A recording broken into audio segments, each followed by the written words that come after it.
sianin leitung a bol chilin na khem pe hoi mama a siang tho hi satan khem na i thuaka ki pan leitung kep ding sang su se zo hi an to na hoi hang nin pai zau na mei khuwa ki pan khu tuam te hang ina ei mi hing te na leitung bang za takin ki se sak ta chi mi pil te nge na a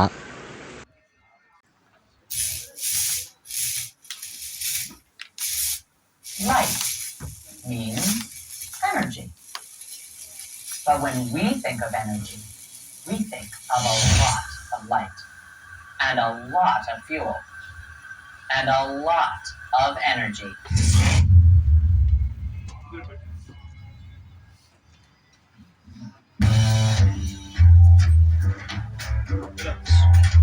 Of course, you can't plug the sun into an electrical outlet, at least not directly. But new technologies like thin film solar cells, cellulosic ethanol, wind turbines, and biodiesel fuel from algae are essentially the next best thing to plugging directly into the sun. Capture the sun's power, and you've captured the essence of renewable energy. Today, most fuel comes from carbon sources deep inside the earth, like petroleum reserves. But the world's biggest fuel users can't get enough. Every day, it's harder and more expensive to move oil and gas around the world. Burning coal at least 50% over the next 20 years. And carbon dioxide emissions could rise by more than 50%. Trends that seriously threaten both the world's economy and its climate. In 2030, India will have 200 million cars, China 300 million.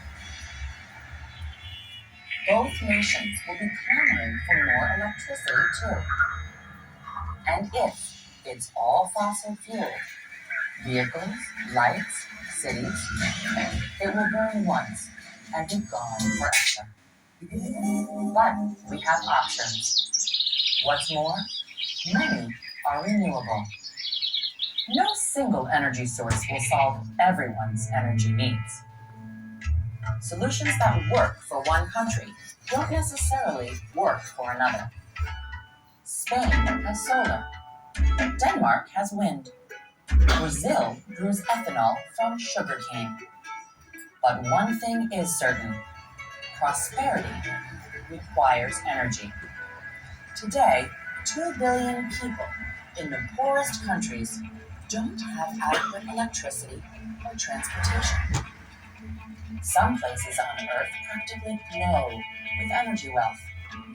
Blue regions here indicate places with plentiful electrical access. But elsewhere, electricity is harder to come by, and that means clean water, proper healthcare, education, and jobs. Some of Earth's poorest energy locations are actually energy rich in terms of their untapped potential. What we do is look for ways to transform that potential energy into practical, renewable energy. After all, we live on an energy planet.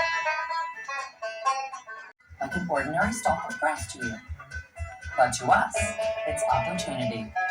Switchgrass and plants like it are natural aggregators of solar energy.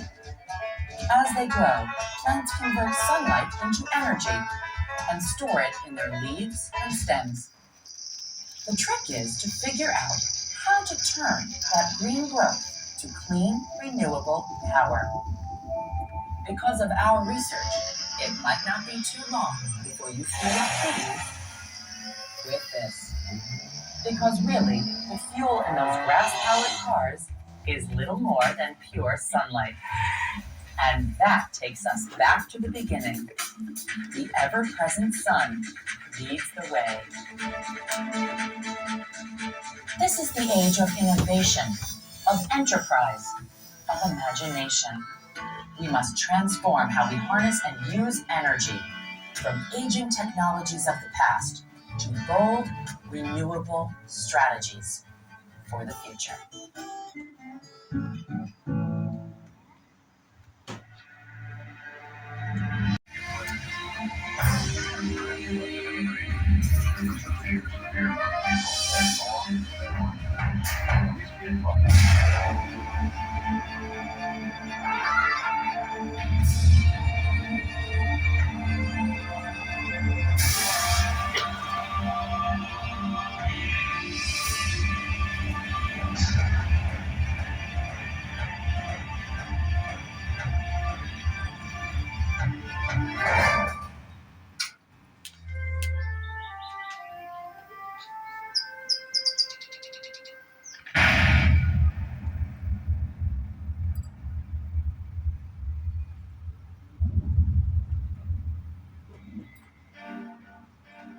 Weather is the state of the atmosphere to the degree that it is hot or cold, wet or dry, calm or windy, clear or cloudy.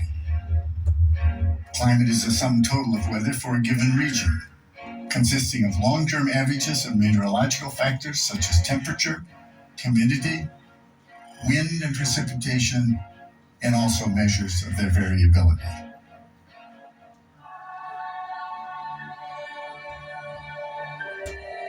Extreme weather includes unusual, severe, or unseasonal weather at the extremes of the historical distribution, the range that has been observed in the past. While they occur only rarely at a given location, extreme weather events can have significant impacts, both positive and punishing impacts on society and on ecosystems.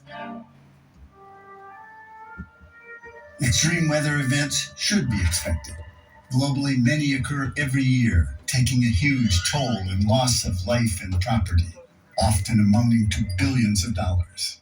The impacts of these events show that we are not well adapted to the present climate, and climate continues to change. Global climate is changing. The evidence is unequivocal. Glaciers are melting. Arctic sea ice is shrinking and thinning. Mountain snow is less each year.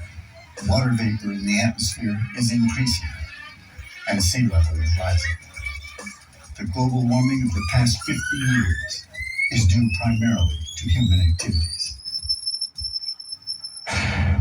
Will a warming Earth increase the frequency and intensity of extreme weather-related events?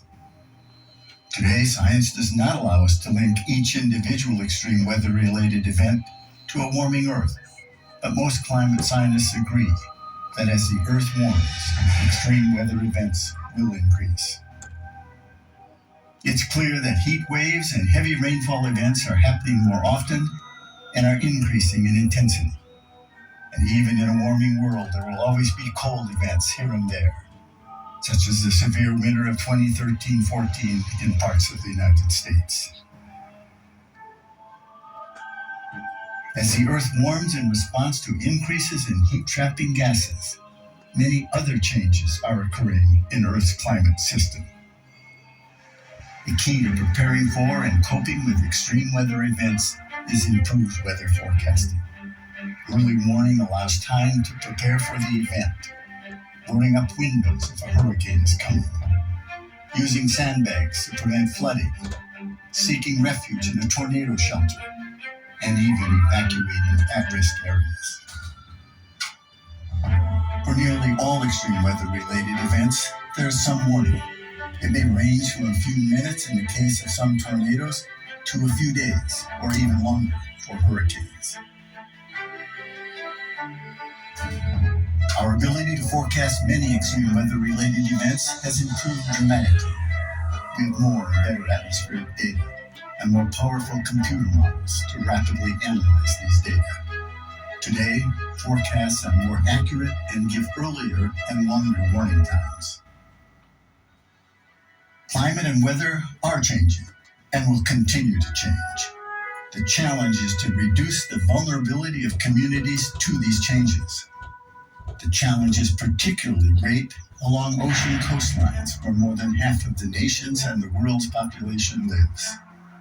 People living close to sea level will be at increased risk from hurricanes, typhoons, and nor'easters, because the rising sea is topped with storm surges, adding to their destructive power from inundation and flooding.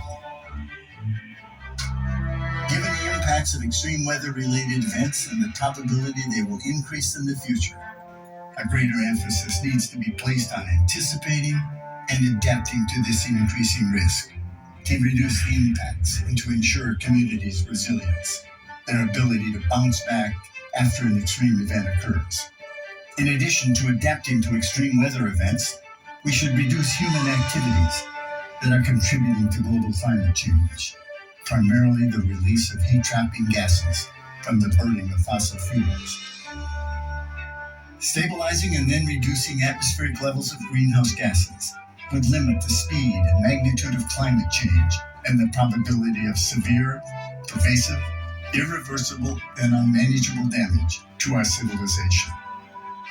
Increasing the resilience of our communities, of our nation, and of our planet to all aspects of climate change, including extreme weather-related events, is perhaps the primary challenge for this generation.